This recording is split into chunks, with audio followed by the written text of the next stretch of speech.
రోజు ఆ అమ్మాయిలు తెలుగు వాళ్ళంటే ఎవ్వడు నమ్మలేదు. ఈ రోజు ప్రూవ్ చేస్తాను చూడండి.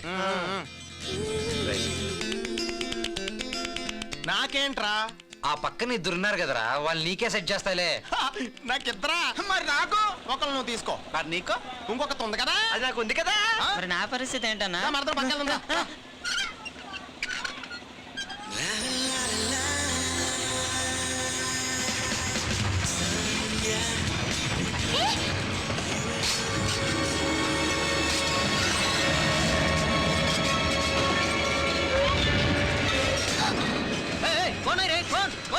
అయ్యో వద్దండి, అయ్యో పడిపోతాయండి.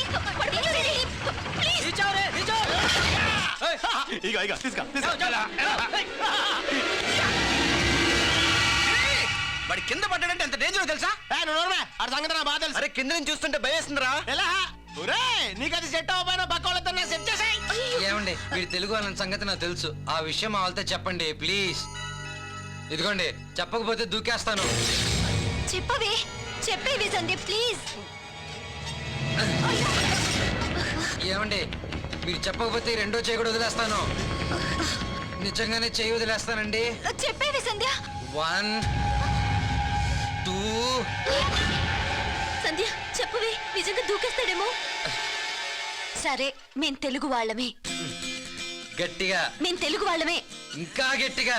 మేం తెలుగు వాళ్ళమే. కేసు బీర్లు బొక్క. Thank you Sandhya. Sri tiffin ready, వచ్చి తినేసి వెళ్ళు. నాకొద్దమ్మా. ఏమేంద్రా? ఏం చెప్పమంటావమ్మా? అసలు రోడ్డు మీదకి వెళ్ళాలంటేనే చిరాగ్గా ఉంది. ఎక్కడ చూసినా అమ్మాయిల అబ్బాయిలు కలిసి తిరగడమే. అసలు టోటల్ జనరేషన్ స్పాయిల్ అయిపోయింది అనుకో. ఎవరిని చూసినా గర్ల్ ఫ్రెండ్స్ తోనే తిరగడం అమ్మా. తప్పే ఉందిరా, అసలు ఈ వయసులో గర్ల్ ఫ్రెండ్ లేకపోవడమే తప్పు. కావాలంటే నువ్వు ఎవరినైనా చూసుకో. అంటే కన్న తల్లి ఆనందం కోసం కన్న కొడుకుగా నేను చేయాల్సింది అదే అన్నమాట. సరేమ్మా, అయితే రేపే పరిచయం చేస్తా. ఎవర్రా? బెంగాలీనా ఒరియానా? కాదమ్మా, అచ్చ తెలుగు అమ్మాయి. నా గర్ల్ ఫ్రెండ్ అయితే నీకు బెస్ట్ ఫ్రెండ్. రా అన్నయ్య, సరైన టైంకి వచ్చావు. వీడు అమ్మాయిని చూసుకున్నట్ట చెప్తున్నాడు. అంతేలేరా, ఎంతసేపు నీకు నువ్వు చూసుకోవడం తప్ప ఈ జీకేకి చూద్దామని లేదు. అన్నయ్య ఊరికేనమ్మా. నీ టెక్స్టైల్ ఫ్యాక్టరీ లోన్ అప్లై చేసావు కదా, అది శాంక్షన్ అయింది. అవునా? రేపు ఒకసారి వెళ్ళి ఆఫీసర్ కలు. అలాగే మావయ్య, రేపే వెళ్తాను. వెళ్ళొస్తాను మా. ఓకే. రే శ్రీ, టిఫిన్ చేసి వెళ్ళరా. మా ఆకలి లేదు మా, నా వాట కూడా మామకి పెట్టు. ఆ లోన్ ఏదో శాంక్షన్ అయితే వీడు సెటిల్ అవుతాడు. అప్పుడు నాకు ఏ టెన్షన్ ఉండదు. ఈ టైంలో బసవన్నే ఉండి ఉంటే ఎంత సంతోషించేవాడు. ఎందుకమ్మా బాధపడతావు? బసవన్న కోరుకున్నట్టే ఆ ఊరికి పగలకి ఆ రాక్షసులకి దూరంగా పెంచి ప్రయోజకుడు చేశావు.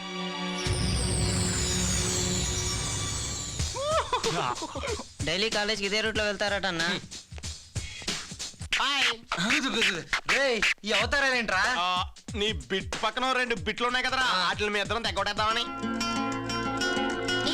అదిగో నేను బాడీ గార్డ్. దీని వెనకాల పడుతున్నవాడు తప్ప మిగతా వాళ్ళంతా గుడి ముందు చిల్లర ఏరుకునే వాళ్ళ ఉన్నారు. అర్థమైందండి, మన ఇద్దరి మధ్యన ఏదో జరగబోతుందని అర్థమైంది. నిజమండి, ఆ రోజు అక్కడ జైంట్ వీల్ లాగిందా, కానీ ఇంకా ఇక్కడ తిరుగుతూనే ఉంది. అదేంటో మీతోనే మాట్లాడాలని, మీతోనే కలిసి ఉండాలని అనిపిస్తుంది. ఏంట్రా ఇది అని మా బంటి గారిని అడిగితే ప్రేమలో పడినప్పుడు ఇలాగే ఉంటుందని వాడు చెప్పాడు. బంటి ఎవరు? వాడు బంటి అంటే ఎలుగు బంట? Yes correct. అసలు నా గురించి మీకేం తెలుసని? చూడండి, మనకి ఇలాంటి పట్టింపులేం లేవండి. జాతి, కులం, మతం ఇవేవి లేవండి. మీరు జస్ట్ నన్ను ప్రేమించారని ఒక మాట చెప్తే చాలు. కానీ నాకు ఆల్రెడీ పెళ్ళైంది, 2 పిల్లలు కూడా. అందులో ఒకడు మోగవాడు. ఇప్పటికైనా అర్థమైందా ఎందుకు వద్దంటున్నాను?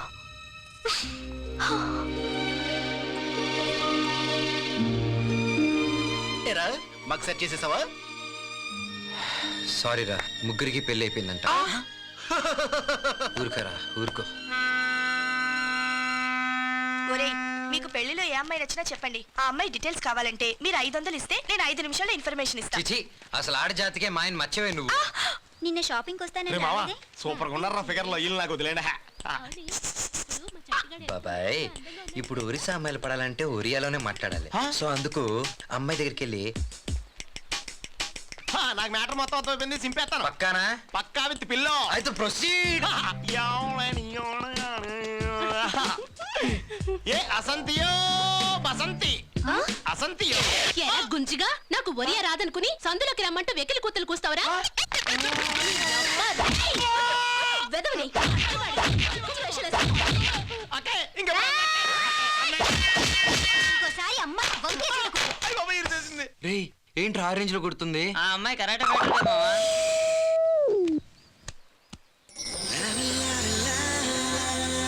ఏయ్, నేను నీకు చెప్పాను కదా నేను ఒక అమ్మాయిని ప్రేమించాను.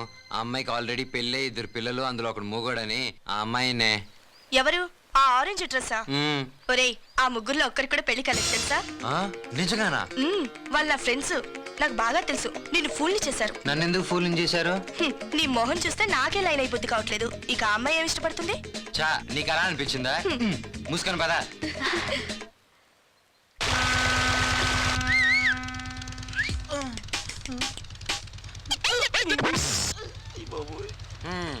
అర్థమైందండి. మీరు ఇంక నాకు పడరని అర్థమైంది. పర్లేదులేండి, ఎవరి టేస్టులు వాళ్ళవి. ఇంకా మిమ్మల్ని ఫాలో అవ్వనులేండి. మీరు హ్యాపీగా ఉండొచ్చు. కనీసం ఇంక మీద ఫ్రెండ్స్గా ఉందాం. ప్లీజ్ ప్లీజ్ అండి, ఫ్రెండ్షిప్ ప్లీజ్. థ్యాంక్స్. అమ్మయ్యా. సరే అండి, ఇంకేంటి విశేషాలు? బాగుంది కదా లేకు? God, he's just crazy.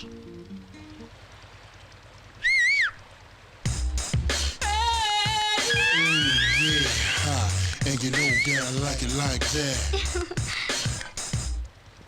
ఏమండి, మీరు కోపంలో కూడా చాలా అందంగా ఉన్నారండి. ఏడ్చాడు. హ్మ్. నేను ఎలా ఉంటే వీడికెందుకు? మళ్ళీ ఏంట్రా? ఆ అమ్మాయి ఎలా ఉందండి? మిమ్మల్ని అండి, ఆ అమ్మాయి ఎలా ఉంది? నేనెందుకు చెప్పాలి? మీరు ఎలాగో నాకు పడలేదు, కనీసం నేను ఎవరైనా సెట్ చేసుకోవాలి కదా. ప్లీజ్ అండి, హెల్ప్ చేయండి. బాలేదు. నేను అదే అనుకున్నానండి, కాకపోతే మిమ్మల్ని సజెషన్ అడుగుదాం అనుకున్నాను. కరెక్ట్ గా చెప్పారు. ఎంతైనా మనం ఫ్రెండ్స్ కదా. Oh God, చంపేస్తున్నాడు.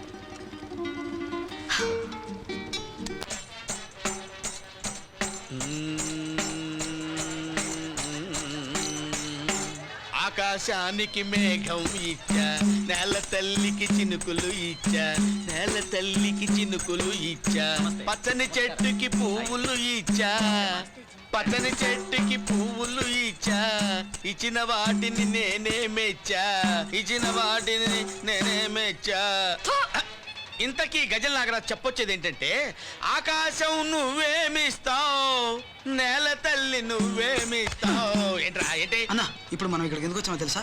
ఇప్పటికి 118 పెళ్లి చూపులు చూసావు. వాళ్ళు పెట్టిన టిఫిన్లు టీలు నచ్చాయి గానీ అందులో ఏ ఒక్కమైనా నువ్వు నచ్చావని చెప్పిందా? ఇదే మీ బంధువుల్లో జరిగే ఆఖరి పెళ్లి. ఇక్కడ ఇప్పుడు తొందరపడకపోతే జీవితాంతం గజలు పాడుకుంటూ డప్పు కొట్టుకొని తిరగాల్సిందే. ఆ.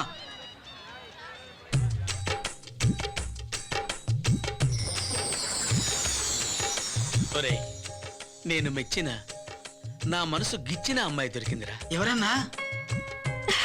ఓకే. ఈ పెళ్ళైపోయేలోపు ఆ అమ్మాయి మనసు కొల్లగొట్టేయాలరా. చా, అదేంటన్నా, నీ వయసు ఏంటి అమ్మాయి వయసు ఏంటి? కనీసం కలర్ కాంబినేషన్ కలవాలి కదా.